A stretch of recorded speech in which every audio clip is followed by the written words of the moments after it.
Day camp registration. Just turn on the faucet and let it flow, right? Wrong. Registering campers is a process, an art form, a math equation with lots of variables and data to look at. How is the camper experience? How's the customer experience? What is the average lifetime value of a camper at your camp? Where are the leads coming from? Where are your dips in re-enrollment by age levels, by zip code? Generally speaking, camp directors, we're all a bit too laid back in this realm and not aggressive enough. This is business, people. And this time of year, we may be slow, but it's the best time for you to be analyzing and planning. So we've got Eric Wittenberg, the machine himself, to lay down some wisdom. So kick back and prepare to feel like you should be doing more, because this is the Day Camp Pod. This is the Day Camp Pod from Go Camp Pro, bringing you the best ideas, strategies, and discussions in the day camp industry. You can find our show notes at daycamppodcast.com. The Day Camp Podcast is brought to you by CRS, Commercial Recreation Specialist, go-to source for recreation solutions that will ensure that your camp thrives. Explore their website today at CRS or Rec. CRS is very fun. Your mission is campers. Whereabouts' mission is making their experience coordinated and connected. Whereabouts is the only camper management system that keeps parents, admin, and staff in sync in real time, so every camper's day runs with confidence, clarity, and care. Check them out today at whereaboutsapp.io. Let me tell you about CampMinder, the #1 camp database in the world. It has the most robust offerings of services found anywhere. Every feature works together to create a policy system that helps your camp office run more efficiently while giving your campground state-of-the-art communication and financial. Check out the details at campminder.com. Welcome back to the Day Camp Pod. I'm Andy Pritikin, Director of Liberty Lake in the Philly suburbs of New Jersey. I'm Sam Thompson from Crystal Lake Park District, Crystal Lake, Illinois. And I'm Jordanna Grossinger, Director of Camp Robin Hood in Ontario, Canada. And before we get started with this episode, I just wanted to throw up front that we are planning to do a holiday mailbag episode. So we want to take your emails and we want to take your questions and your thoughts about the industry and where things are heading and all that kind of thing, so we could address them on our big mailbag episode that we'll be doing shortly. So the email, drum roll please, is daycampquestions@gocamp.pro. And we'll be throwing that up on our show notes and on all of the social media day camp groups and the insanity camping groups and all that kind of stuff. So yeah, think about it, right? We could use some input. It would be really helpful. So today we have with us again, returning guest, Mr. Eric Wittenberg, the camper machine himself, Mr. Camp Stack, Berkshire Soccer Academy. I'll just keep going. Oh, gosh. But also formerly of Elmwood and Vermont. So the man has lots of hands-on rubber to the road day camp experience as well. How you doing, Eric? Doing great. Thanks for having me back. Good to see some friendly, familiar faces. This is always fun. Yeah. I have to ask though, what is a mailbag? The mailbag? Mailbag we're episode. going to address questions from our loyal listeners. We want to get a little state of the union. How's the things going out there with people? What are some topics you want to cover? What would you like us to talk about? And maybe even who are some guests that you would like us to bring in? Yeah, Some we are all co-hosts. ears. Yeah. Awesome. Yeah, we're here for you. We're not doing it for the money. Trust me. So Eric, you've been working with quite a few day camps, right? Yes. And for those out there who don't understand what camper machine is, can you give them a little once over? Because I think it's important that they understand that you really help day camps with the whole process of registration.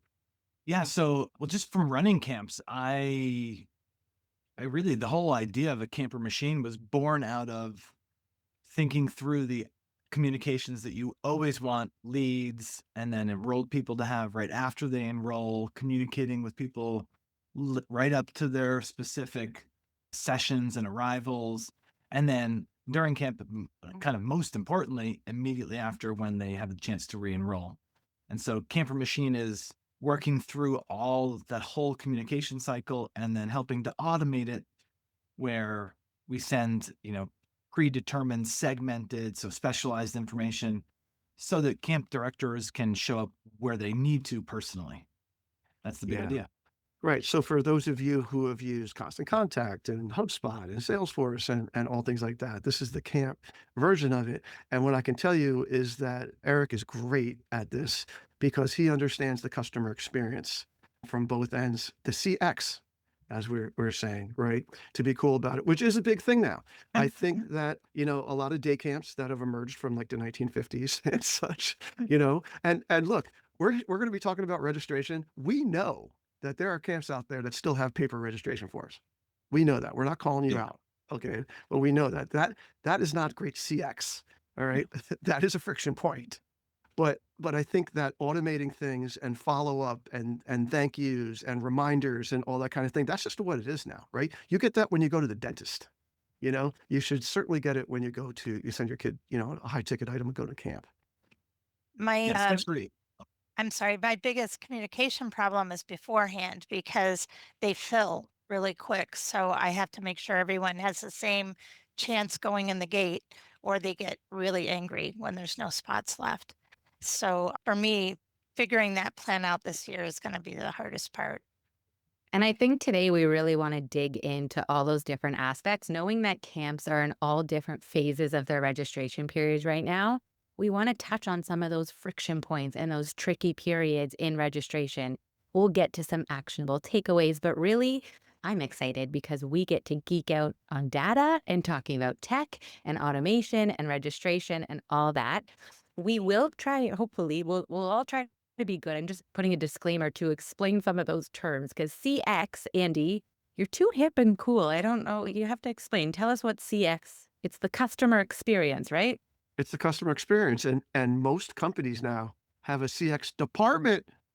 It's that Whole big. department. A whole department. Yes, it is that important because it's not just about the product. It's how you're handled with the product and the onboarding and the follow-up and all that kind of thing. People have realized that that's really important. So yes, it's really great that you have AI and you have these intuitive programs like Camper Machine and such, and Camp Stack, which will link your Camper Machine to CampMinder and such. But you still need the human element, right? That's really, really important. And so you need those people monitoring the AI, right, Eric? Can I connect the mailbag situation to the CX thing? Because Yeah. you're totally right. I guarantee you there is somebody listening to this episode that knows a former camper or somebody that worked at camp that has used their psychosocial, emotional skills they learned at camp or working camp to become a CX manager. And that person should be the next guest. So help make it happen. I would Love that. venture to say that there's probably a lot of CX people who went to camp. 100%. Right. I think most of them are. And so when we talk about that customer experience, that's a huge part of our registration, right? We have a product to sell. We want to sell camper weeks. We want to get people to our programs. So I wonder if we can open up by just talking about maybe some of the trends we're seeing or things to be aware of when we're going into registration. Well, I wanted to sort of start with a big macro thing, which was the timing of registration, Yeah. because I find that just very funny and interesting when you talk to camp directors from all over North America, how the more polite areas think that it's sort of rude to hit your people up, right away after the summer ends or even as the summer's going. And then I have some very aggressive friends in the Northeast that are like hitting people up 3 weeks into camp start for the next year. What are your thoughts on that, Eric? Well, so no matter what month it is that you're going to start opening enrollment and pushing, I think the principle at play should always be if you're guiding people into the process with your sort of high touch, high empathy sort of hat, then it's always okay. And because most people are dealing with some sense of inertia where like some 7-week camp is like, we just always open the next year's enrollment on drop-off day and parents get a hoodie on the way home if they sign up right then and there. And people like Sam they'd be early if they opened it on like December 20th Yeah, or something. well, like that. Sam's being told what to do also because she's, working for the municipality and all. But my whole thing I always talk about is the second I walk into Disney, they're hitting me up to come back. And I'm like, I didn't even get online for the roller coaster yet. Will you give me a break?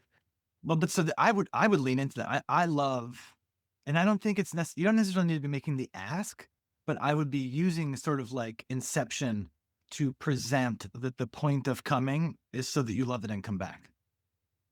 So just being prepared. So that really this is can you look 6 quarters ahead? Like literally 18 months out to think, gosh, this person is going to come, we're going to prepare them, and then they're going to love it, and then we're going to roll them into next year. No matter when you open your camp, you could look at an 18-month cycle and think, what are these people doing? And so in my sort of consulting, I end up saying to a lot of people, you're either a 5-quarter camp or a 3-quarter camp. And sadly, most of the industry kind of wakes up and from the, summer coma, which is legit, for real, in September, October-ish, sometimes September, if we're being honest. And they say, okay, what are we going to do the next 9 months? And so like if you don't have your prices and dates and rates and that conversation before you go into the summer, it becomes really hard. That's when it feels really awkward, Andy, when some people are like, I don't know, just open enrollment. It's August 1st already. Yeah, no, it's a hard time to be thinking that stuff in the middle of July or whatever. You really have to give it forethought beforehand. So And I think that's a real shift that I think a lot of people think like we've always been like this and we can't make that shift. As a camp who did make that shift years ago of doing it earlier and earlier and having kind of like priority registration while your kids are experiencing this and coming home telling you how great camp is, go fill out a form so that I can follow up with you so that then I can swoop you right into registration whenever that is. And so I think that this planning concept, if you're not used to it, it's a bit jarring, right? Like it's a shock to the system of like changing all of that up, but it is possible. And you can kind of think of that now or get a group of your people to start working through that, Yeah. right? I think day camps, yeah, we do have kids that are with us for 10 years, but the majority are not, right? The majority are with us for like 3 to 5 years. And so you're constantly having new people come in and you just set the new norm. This is what it is, right? And shout out to Mike Stilson out there on the West Coast, who's like the leader out there doing that, because it takes some guts, but just freaking do it, right? And it helps with cash flow, plain and simple. Get your returners back, work on your new ones later. This is, so the Berkshire Soccer Camp, this is overnight camp, but we shifted the mindset over 15 years slowly. That registering early for a short soccer camp happened in March to it happened at the end in the fall to in the last couple of years, we're taking early deposits from net new people in May so that they can be first in line in September. It's ridiculous. So you can shift behavior if you think in terms of years. Yeah. You're probably not going to do it with like 3 persuasive emails in a month. Yeah. So My metaphor that I use with parents, I say, if you're booking a shore house, okay, that's what this is. Yeah. You're booking a shore house. You want to reserve that. Go ahead, Sam. my dilemma is my people are paying daycare to me right now for before and after school. So we did it in February so they can use their tax refund because they have to pay for camp in full when they register. So they're like, I can't pay for camp at the same time I'm paying for ET, but yet I need them to. So I was way later and I've moved it back to February, but still on the premise that if you're getting your tax refund, then you don't have any daycare payments in the summertime at all because you've already paid it. You've got a cushion to save up for fall. But Sam, when do you start sharing that should be their strategy? Right, right away. We've been doing reminder newsletters already about it's coming up. Don't forget, this is what's happening. And a tactful way of trying to say, use your tax money because, you can't come right out and say, I know you're getting a windfall. Please put it right back in. But you can put a picture of Uncle Sam emptying his pockets into, Yeah. to your Parks and Rec district. Yes. All right. So I hijacked Jordanna's question about trends. When you're talking about trends, Jordanna, you're talking about like the rate that enrollments are coming in? A little bit. I think it's like things that camps should be aware of as they consider registration and like what is that needle you want to move, right? And maybe it is those friction points that Sam's bringing up as well too, right? Looking at your individual camp and saying, what's stopping my camp families from either re-registering or getting new families. So maybe we can talk about some of those friction points that you notice in a lot of camps, and then we can get to kind of like how we would solve for those. It's a great starting place. One of the things that, you know, I would say is, do you know how many places someone could raise their hand to say they're interested in your camp? And how many times did someone come through that channel or door in the a month or a year? In the fall, usually we're doing some sort of meta analysis on the past year's lead sources. You know, we'd call these lead sources like true lead sources, as in I got someone's information because I ran, like I was listening to the episode with Heath, a couple ago, or maybe it was last episode. Like he's going and running these birthday parties on, was it Randall's Island or wherever. I wasn't. It's Long Island Long Island City. City. Long It's Island Long Island City. So if that's the lead source that yields a huge volume of kids, but maybe a low-ish conversion, it might still be worth it. So the order of operations would be, how many channels, how many lead sources where I actually put energy out there to get people? Sadly, I know a lot of camps who are like, well, they didn't fill out the inquiry form. I can't on your inquiry page. It's right here. They just don't come. And so it might be giving you a sign up at a clipboard at an event you're running. It might be a Facebook lead form, Instagram lead form. It might be a landing page where someone downloads content. If somebody wants to watch Andy's, music videos from Liberty Lake, they're going to pay with their social currency to give their information. So most camps don't start with the awareness of what have we done and how well has it worked or not worked. The Day Camp Podcast is brought to you by CRS, Commercial Recreation Specialist, your go-to resource for the latest programming and recreation solutions to help your campers thrive. Check out the all-new Water Tag, where campers suit up in special vests to blast away with high-powered water launchers for the ultimate splash battle. Rev up the fun with new Pump Tracks, a modular, easy-to-install bike course that brings the need for speed to any camp setting. And when it's time to cool down, Flex Shade delivers stylish, innovative shade with maximum coverage and minimal impact on your site. CRS offers prefabricated cabins, pavilions, and restroom buildings, everything you need to create a better camper experience. For more info, visit crs4rec.com. That's CRS, the number 4, RECK.com. CRS is serious about fun.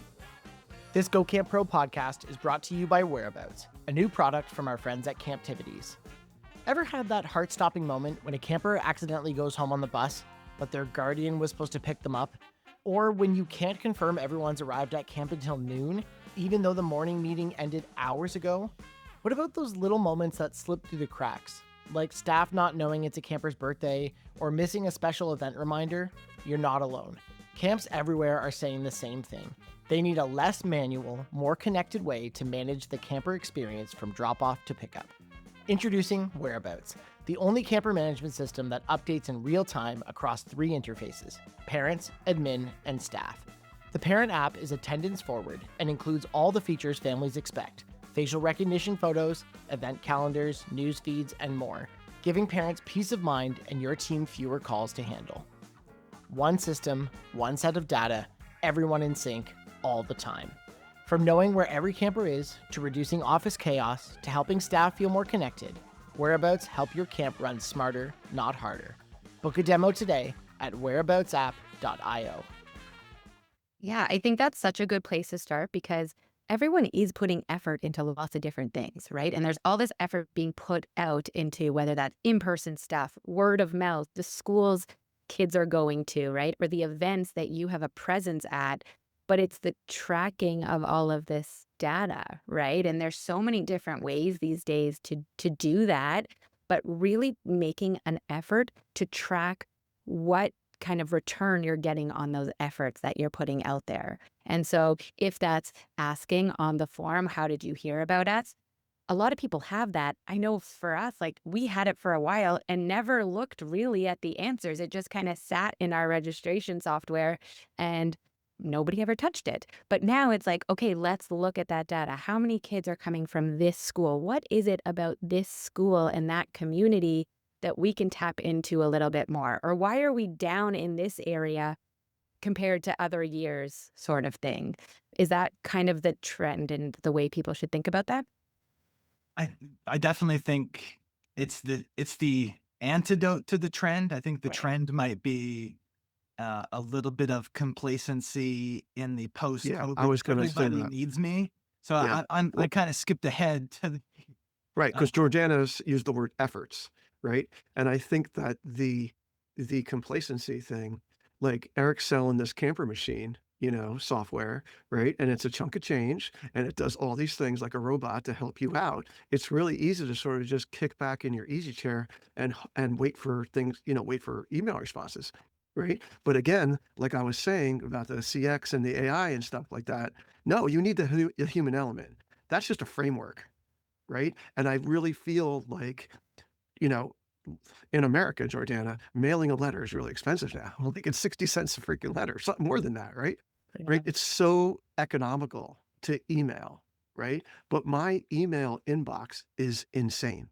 And unless it's like really important, I'm not reading it because that's where all this junk is. I mean, I get 100 emails a day, easy, and there's so much of it is junk. And I was talking today with my guy that does my picnics, and we're talking about, new leads and buying, buying data lists, right? And I'm just like, wait a second, dude. If you get an email from someone that you really don't even know, like forget it, right? You're just immediately. But we also know that even from camp, that if it's not the camp season, you could look at your open rates and they're terrible in the off season too. well, so the can we return to the Yeah. lead source thing just for a second? We can come back to the sort of what you do with it. There's a guy, my first sort of mentor in this, or my digital mentor. I've met him like once or twice. This guy named Rand Fishkin. He started SEO Moz. He was like an SEO guy, and the whole point was figure out attribution for your e-commerce business. He now runs a company called SparkToro. It's kind of like an audience engagement thing. And so this idea of attribution is the technical term where you could see where this lead, in our minds, we think, oh, there's this factory of humans walking down the sidewalk, and they just like everyone I throw an ad at or a letter at or an email at, there's a certain percentage that just like falls into the camp office and registers. And can't at the same time, that's, we want that to be true. And we know what's really true is that camp is a referral, especially day camp is a referral, reputation, friend, network, and how well is the program going to be operated by the directors. And so what usually ends up happening is the thing that makes someone give you their information is very different than the thing that makes them enroll. And so this is like first touch, is what they call it, first touch or final touch. And so the first touch might be a Google ad because someone's sitting, in the greater Toronto area searching for day camps and they happen to see Camp Robin Hood. And that's where they give their information. They go into Camper Machine or Camp Brain or wherever it is they're being collected. But then after a series of emails and invitations to an open house and a mailer and calls from Jordanna, they show up to the open house and in the spring. And when they sign up, they say that they sign up because their neighbors, the Pritikin family, told them about it. And so it's all true, but you can't do the sales and follow-up and invitations if you don't know where you actually got someone's phone number and email. Thinking of this all like that journey from that first touch, and it's like the end point. You want to get them to that enrollment, but it's like, what do you do from that first touch to the enrollment? And I think maybe we stay there for a second and talk a little bit about follow-up, because Sam was alluding to this as well. Like, how hard do you push? And I mean, I get chirped on this podcast as the only Canadian, and so we're so polite and friendly, and it's hard to really go for it in some emails to families. Like, how hard do you want to go and be like, I know you were looking at this email, please follow up? Or like, that's still pretty kind. But how aggressive do you want to be with your follow-ups? And what are some recommendations about how to do that in an effective way? Be more aggressive and be faster. Yeah, I tend to think Done most camp people are very Canadian about this, right? They're nice people. I mean, that's why we're in camping. That's like our Achilles heel, We're not ruthless business people for the most part. And those who are sort of get ostracized by Yes. Well, Well, now that I can Well, say, people don't want to be forgotten. Now No, I go can ahead. say spots are limited, honestly, and that's its own self-driving machine.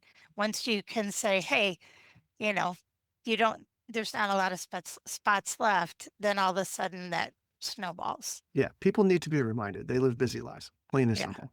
And, I would also add that and I've read a lot of sales books specifically around industries and things that I think are like camp. Everything from like timeshares to, fundraising to start a fund. Like, I think it's so interesting.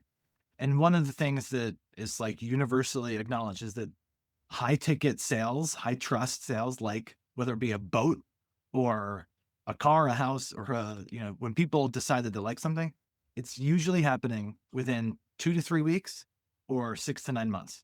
Right. And so even though one way to view a timeline or a scarcity, some nudge is session availability, another way to view it that's totally centered around the customer is that basically they have 2 to 3 weeks to decide if they're going to be with you or not. And so if you frame it like your job's to help them decide, are they in or out with you, then it becomes different. Then you're helping them figure out if they're a match, not you're like convincing them to sell Anacott Steel. You're like slinging penny stocks like the Wolf of Wall Street. Like that's what people feel like. Right. Because again, most people that got into camping didn't get into it to be hardcore salespeople, right? But what you're saying is so true, Eric. When you follow up with a lead, they're number one grateful, 98% of the time. And like 60, 70% of the time, that enrollment's coming in the next day. Mhm. It is, right? But for whatever reason, like, oh, I don't want to be pushy, it gets into the whole thing. All right. I know you're going to ask for like tips and tactics later. So I'm going to give you a quick one now that relates to this. Oftentimes people don't do the really meticulous, rigorous follow-up where they're sending email, text, call on this tight cycle. And so I think the guy's name is Dean Jackson. He's done it. He wrote I think a blog post turned into a book about this, like the 8 or 9 word email that sells big tickets. Simply knowing and remembering that somebody had reached out and writing back to them this email is like, are you still interested in buying a boat? It's like, so he was talking about how he deployed that inside of a guy that's trying to sell like yachts. And that 8-word email like sold a $65,000 yacht for this guy in Florida. And who are you asking? Or are you not asking? Are you still looking for a day camp? Just let them say yes or no. And I think these are really good evaluations we can all do at our programs to say, are we doing these things? How hard are we pushing? How aggressive are we being? How fast are we being at people? And sometimes are we doing it at all? Right. And so even the checking back in, people don't want to be forgotten. Like there's a lot of ads and things that go out all the time for plenty of different things. And you'll put your email in on something or you'll sign up for a link or do whatever. And there's no follow-up, but it's like, how can you stand out? I think accelerates their journey to enrollment, right? So this is like So- this is really hard news for a lot of people to hear because, like Andy said, the temperament of most camp people is not outbound sales. But actually, maybe 5 or 6 years ago, I did research with Lake Sunshine of Social Summer Camp, and now I partner with them for a long time. And we did secret shopping.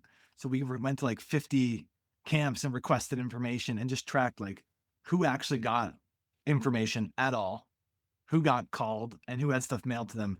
And it was really pathetic. It was like low double-digit follow-ups. Was this at a time? Was this at a time where everything was going great for camps generally, No, or was this a regular time? This was pre-COVID. This might be like 7 or 8 years ago. Yeah, that's pathetic. Yeah. And so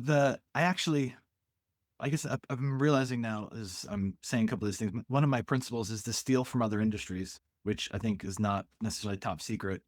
And so if anyone's familiar, there's a guy I'm ashamed to like say his name out loud, but Grant Cardone is like this sleazy real estate, fundraising guy. Don't invest with Grant Cardone. This is not an endorsement of him.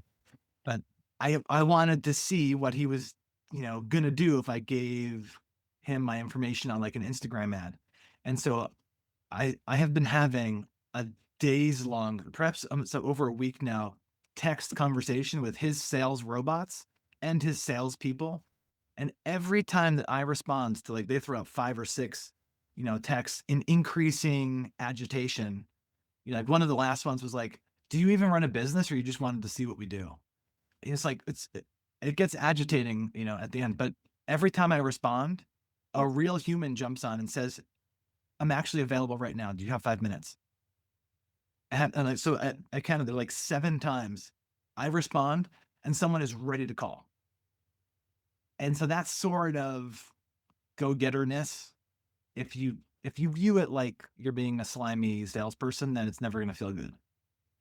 But if you view it as a service to help people decide whether they're a match for you or not, then you're helping people. Then I can get on that.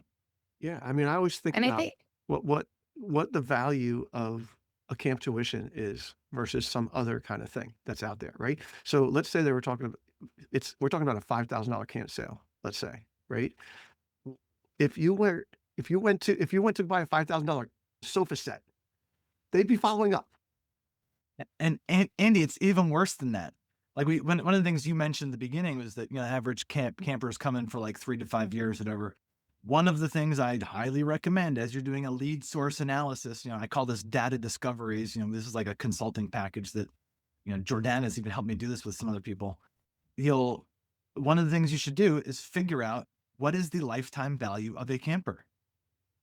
The average camper stays at Liberty Lake Day Camp for 4.2 years. Their average revenue in year 1 is 3 or 4 weeks because they're just testing it out. 2 and 3, they max out their budget to get 5 or 6 weeks because they love it. And as they start to tail off and get older and want to sample their sports specialty thing, they shrink it back down to 3.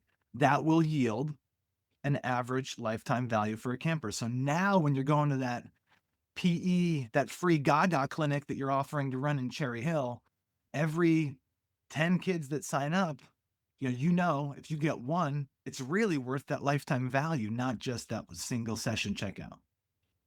Right. That's the part where it's like, there are people selling bath bombs for the holidays that are worth $20 that are doing more rigorous follow-up than a $10,000 lifetime value.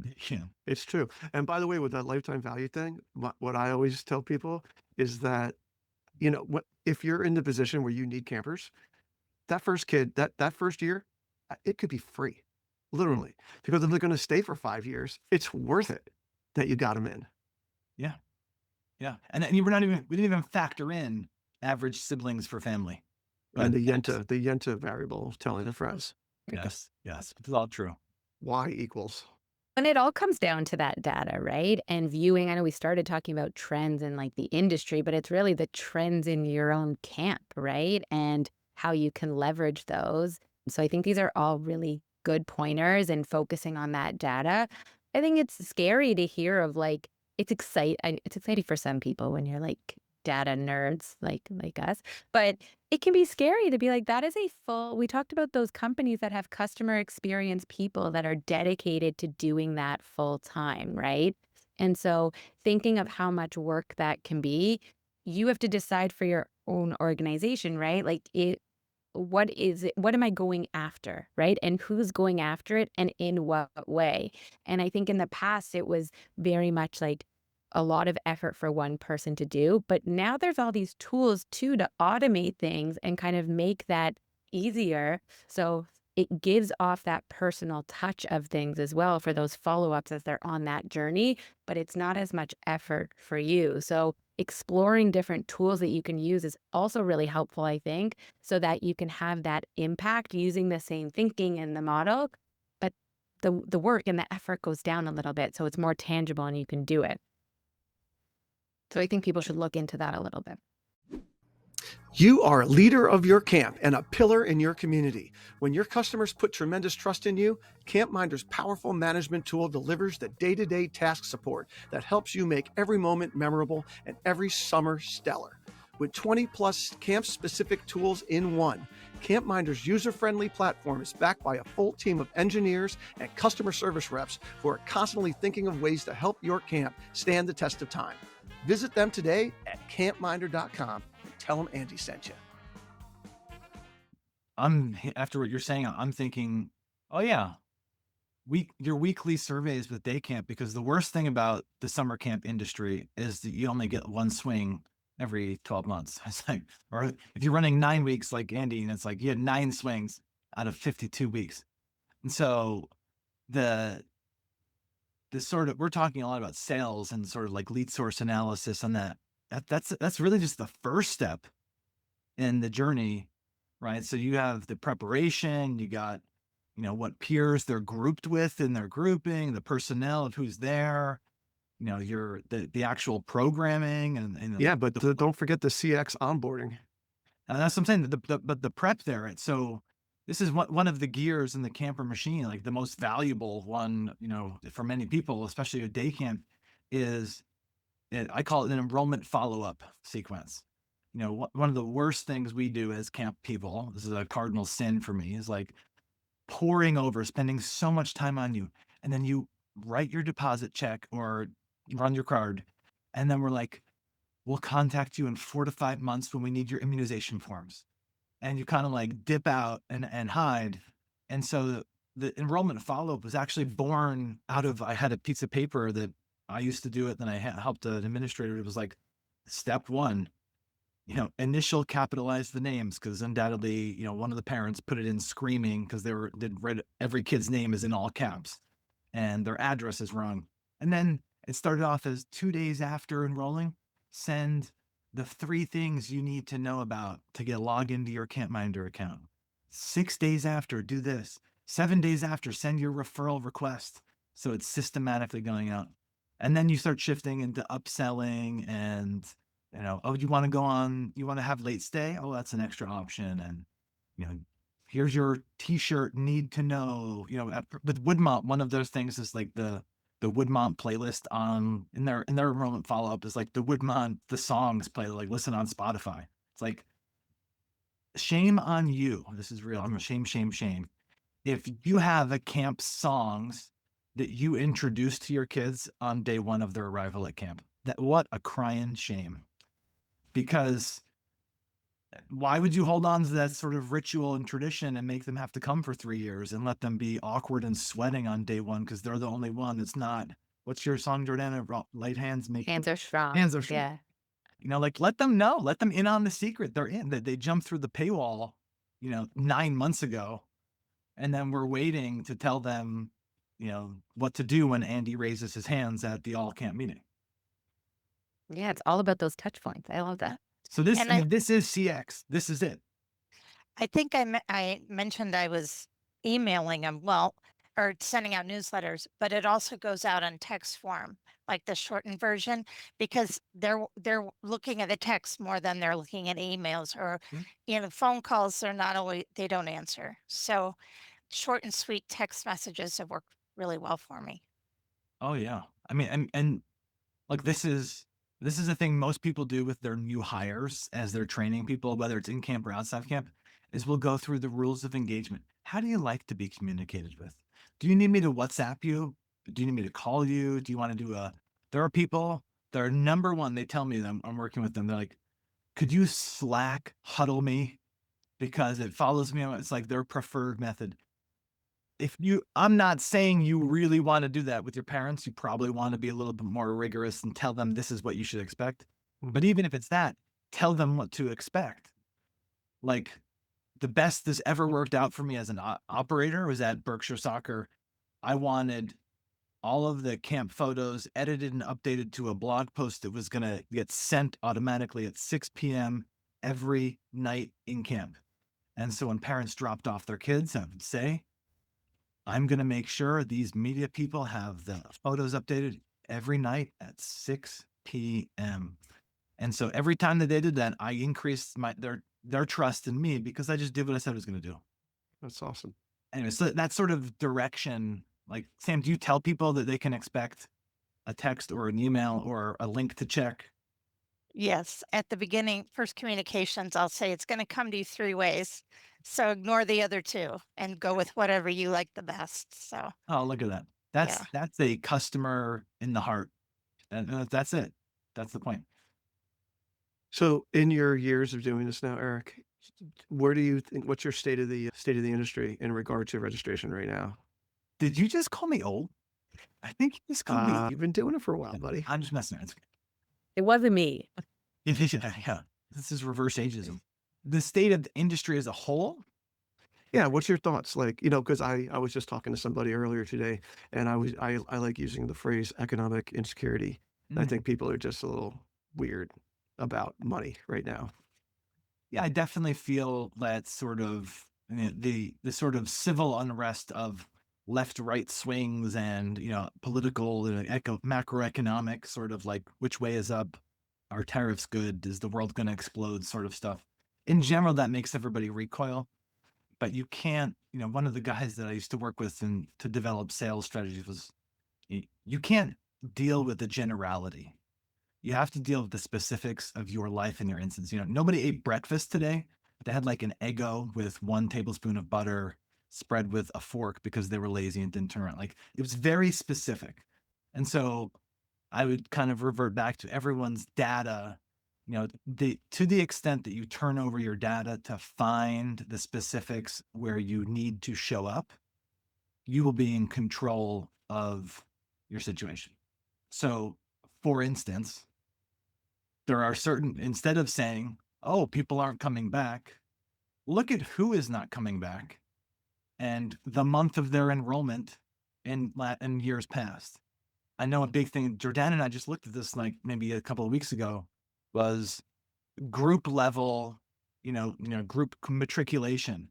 So what do you call munchies, right? Your Jordanna's Yeah, our youngest kid. at Robinhood, the munchies to inters or that jump, you know, because it's kind of a cop out.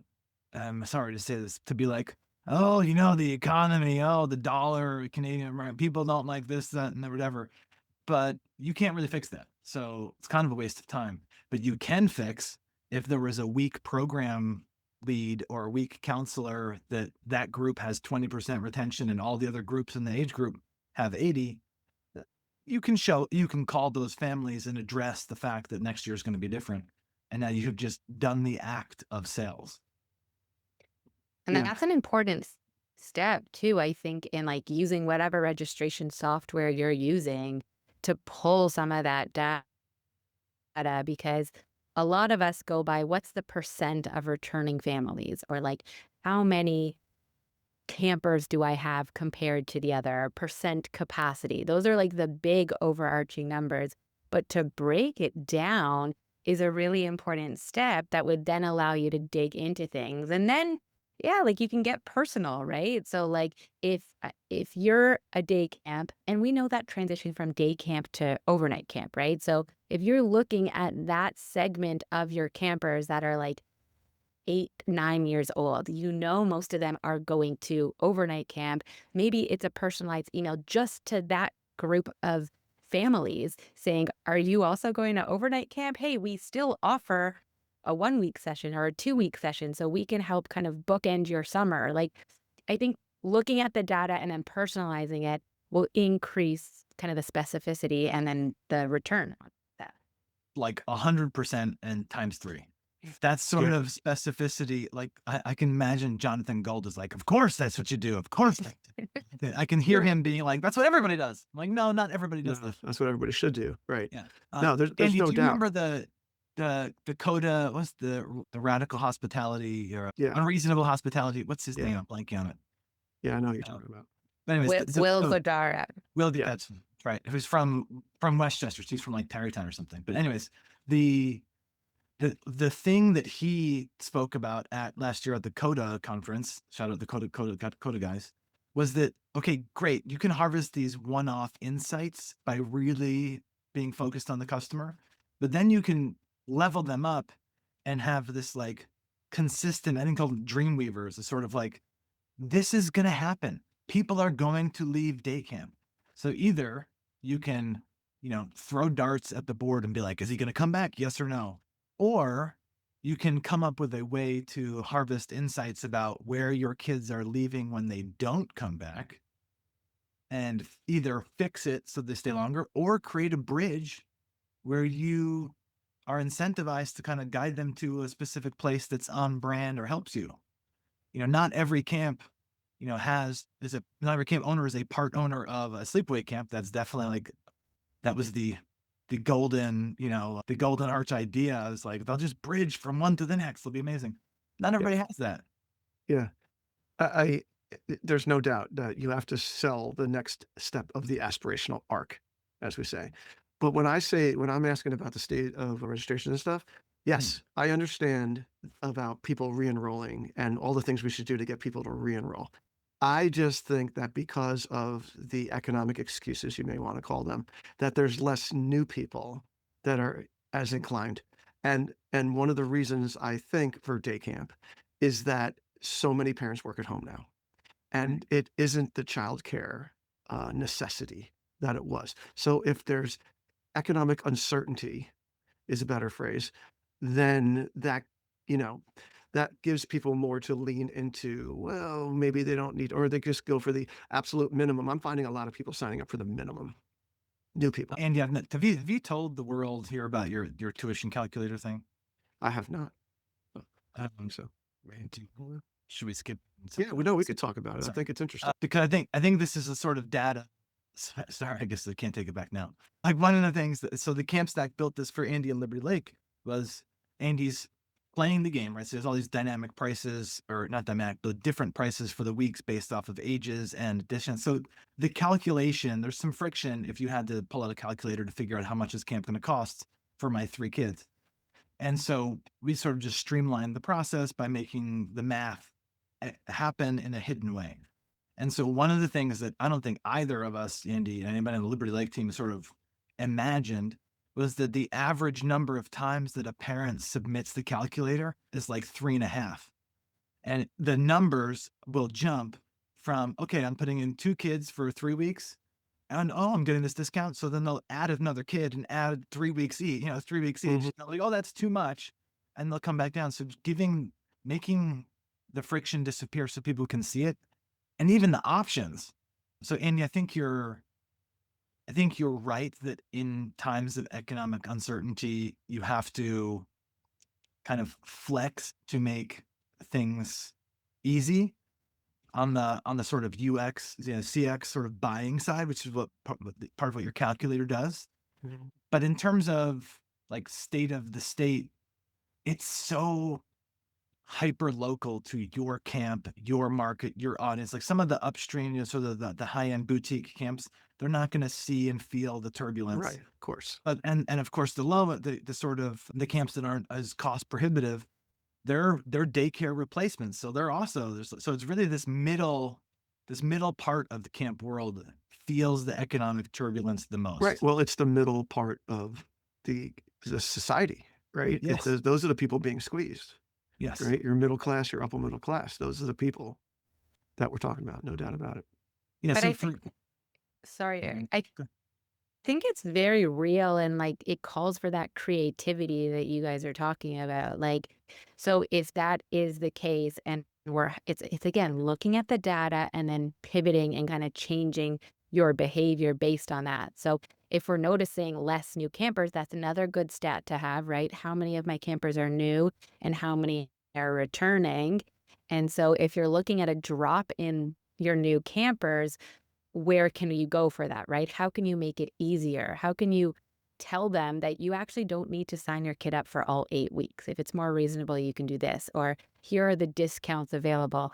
Yeah, that tuition calendar is so smart. I get a million calls to our office, like, how much does it cost? And we're all like, look at the website. But no, the website like asks you That's to add friction. things up. And how are we? That's right? friction. It's a huge friction point. And so Yeah. we can be frustrated, or we can meet people where they're at and make it easier for them. Right. And the reason why we went to the tuition calculator, the thing that like put it over the top friction wise, is that I went to pricing each week differently. I do the Major League Baseball thing. So if you're playing the Dodgers, shout out to my Dodger friends, then you're paying the higher premium. Too soon, Andy. Versus Too the soon. Washington Nationals. Oh, I'm sorry. You know that. I love Vlad Jr. So, go ahead. Just to tie this up and kind of bring it back to our original sort of data questions. is I know several camp directors that have made concerted changes in their marketing, transportation, bus, and even like pricing packaging offers to specific zip codes. Because, as the phrase goes, change or die, right? So if you can't adjust and come up with a way to deploy neighborhood busing or whatever it is, like one-stop busing to a zip code where they're not going to feel the economic uncertainty, and maybe change a package so you have a 2-week option only if you're coming from this one area, and maybe you only offer that to the weeks that are hard to fill from the faraway places. Then you can really segment and go after and find ways to adapt. So I don't know if I've officially evaded your state of the state question, but I think there's always something to do or to learn. Mm-hmm. No, I appreciate the fact that it is hyperlocal. That's sort of an unfair question. So, Jordanna, what was the last part of this that we wanted to bring it home with? Yeah, we did have a plan. We wanted to finish with strategies, but it's been great because we've talked about those all throughout the episode, which I think has been really awesome. But I think we've really talked about that journey, right? From start to finish. And I think thinking about that journey and where you can collect that data and also go after people and nudge people and move them along, that journey is really important. All the way to enrollment, which is the goal. Yeah. One of your questions you wrote in the notes, Jordanna, you wrote, if a camp needs a bump right now, what works?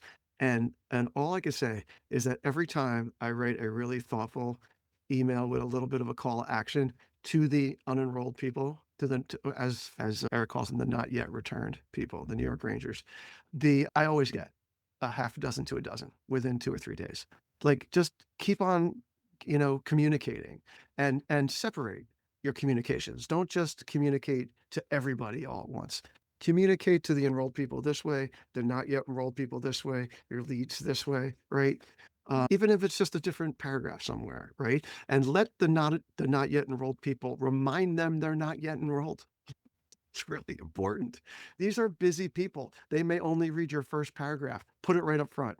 Hey, before I get started, just a reminder, you're not enrolled yet, and groups are filling up, right? Like, that could just literally be all they need to be like, crap, I thought my wife did it, and get it done.